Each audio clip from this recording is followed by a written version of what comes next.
L'exemple, c'est le mariage LGBT, qui est péché dans la Bible, dans toutes les religions en général. Pourtant, le pape est OK Le pape, là-dessus. Hein. il a béni, attention, il a béni, oui. Eh ben, sans Dieu, on peut faire. Je pense qu'on peut faire parce que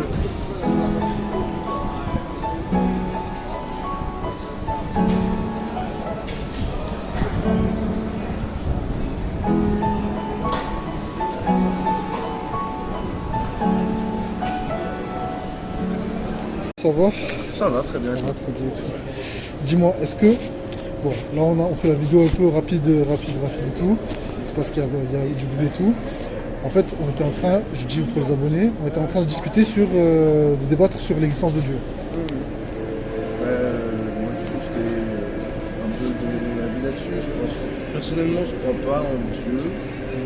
Et je pense que si jamais il existait, il ne serait pas représenté comme le représentent les religions du monde. Ok, mais tu ne penses pas qu'il y a un créateur du ciel et de la terre, par exemple? Je pense pas. Non. Parce que tu vois, dans la Bible, on dit que toute création, elle atteste, tu vois, d'un créateur. Tu vois. Quand tu vois une maison, ou quand tu vois une voiture, tu te dis bien qu'il y a quelque chose, qu'il y a quelqu'un qui l'a créé.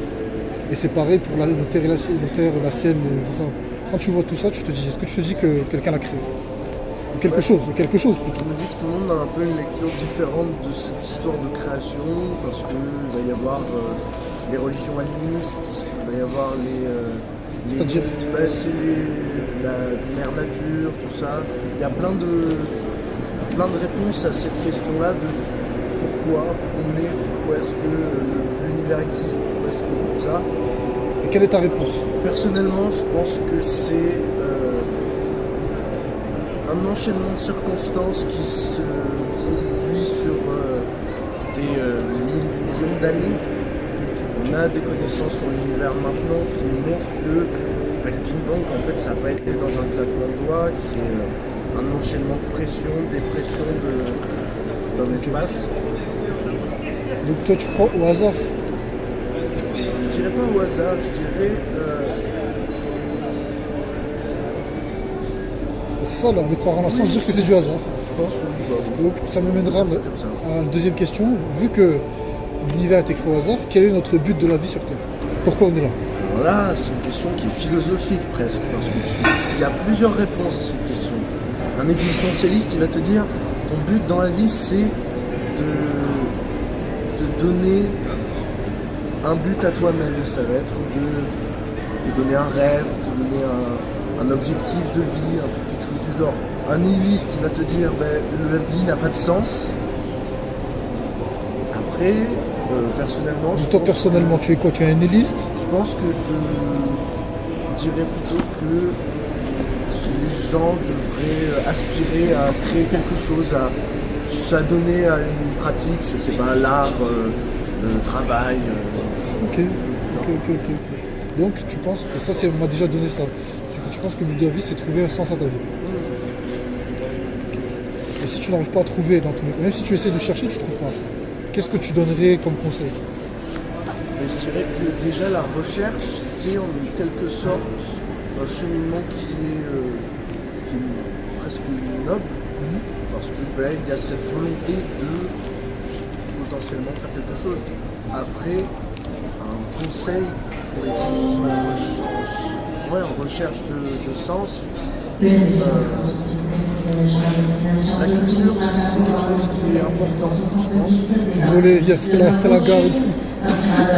Mais oui, la culture, c'est quelque chose qui est important pour pouvoir explorer plein d'horizons, que ce soit à travers la religion, mais même à travers... C'est bien que tu abordes la religion. Je pense que la religion, ça peut être constructif aussi. Parce que là, je suis en train d'aller dans ton point de vue. Donc sans Dieu, comment on fait? Sans Dieu, on peut faire. Je pense qu'on peut faire parce que il y a des gens qui vivent toute leur vie sans croire à Dieu Est-ce qu'ils s'en portent beaucoup mieux? Il y en a... il y a des gens qui croient en Dieu et qui se portent mal aussi. Oui, c'est vrai. Je pense que c'est une réponse possible, ça dépend du caractère des gens. Et qu'est-ce que tu dis? Moi, j'ai mon collègue théologien, il répond aux athées comme ça. Il faut laisser la vie nous enseigner. Parce que les tribulations, les difficultés, c'est le lot de tous les humains, chaque être humain, croyant, chrétien, pas chrétien, musulman, juif. Donc, il nous dit de laisser la vie nous enseigner pour que on comprenne que voilà, Dieu nous aime, il ne veut pas notre mal, il veut notre amour, tu vois, et que à travers sa connaissance, on peut vivre une vie, on va essayer de vivre une vie qui le glorifie et qui est voilà, paisible, plein d'amour, paisible, ce genre de choses. Tu vois. Qu'est-ce que tu dirais à ça? Je dirais que c'est un argument qui est valide dans le cadre religieux. Et en dehors, il n'est pas valide. Mais je dirais que dans un cadre plus... pour un athée, je te dirais que c'est très passif comme point de vue, parce que ce serait l'idée de regarder la vie et apprendre uniquement de nos expériences. Là où on pourrait se renseigner, là où on pourrait étudier des choses, même peut-être pour un religieux qui va dire peut-être que cette chose est mal enseignée, peut-être que cette chose est mal dite pour un religieux, mais pour une autre personne, ça va être une réponse possible.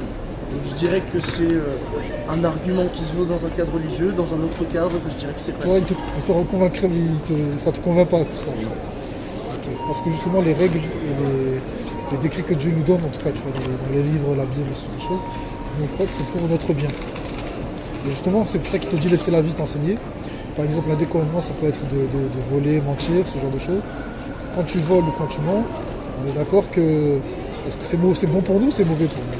C'est mauvais. C'est pour nous. Après, pour la personne qui le construit, ça pourrait être justifié. Ouais. Voler, par exemple, une personne dans le besoin, pour survivre, si elle a besoin de voler, est-ce que ça fait pour elle... Enfin, est-ce que ça fait pour autant d'elle une personne mauvaise? C'est la deuxième fois que j'entends ça. Un autre m'a dit, on pêche pour faire le bien. Est-ce que ça vaut... Forcément. Il y a des gens qui vont avoir le plaisir de voler, de faire du mal. Mais je pense qu'il y a certaines circonstances où la question se pose. Okay. Ça, c'est logique. Mais dans tous les cas, quand je te dis ça, tu dis, ok, la personne a faim, mais est-ce que toi, tu aimerais qu'on te vole, par exemple? Même si tu comprends que la personne a faim, tu accepterais, toi? Je pense que si je comprends que la personne est dans le besoin et que c'est dans un cadre de besoin qu'elle vole, je n'irai pas la chercher.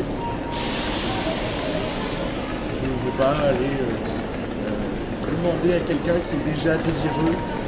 C'est pas quelque chose que je ferais moi. Par exemple, sur la gare, il y a beaucoup de gitanes. Ici, elles te volent, par exemple. S'il y a un de leurs enfants qui te vole, je sais que ça se fait, ça. J'irai récupérer mes affaires, mais je ne pense pas aller appeler les flics pour une histoire comme ça. Ok.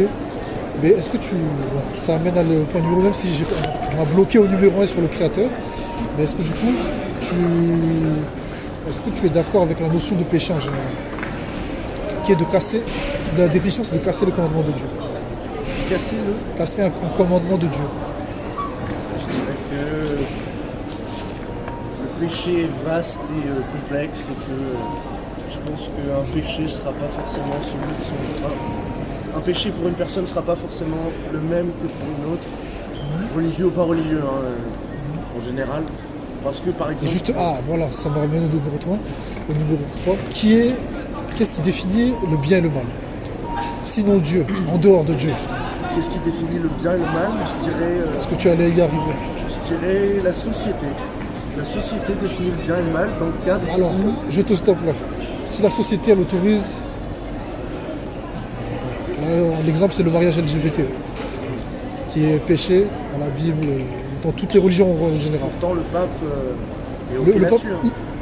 Il a béni, attention, il a béni, oui, c'est vrai, il a vraiment béni, c'est vrai. Bon, on va parler sur le pape, moi je te parle de Jésus. Jésus n'a pas béni le mariage, le pape oui. C'est pour te dire qu'il y a une différence entre Dieu et l'homme. Dieu et l'homme ne sont pas pareils, tu vois. Je vois. Et donc,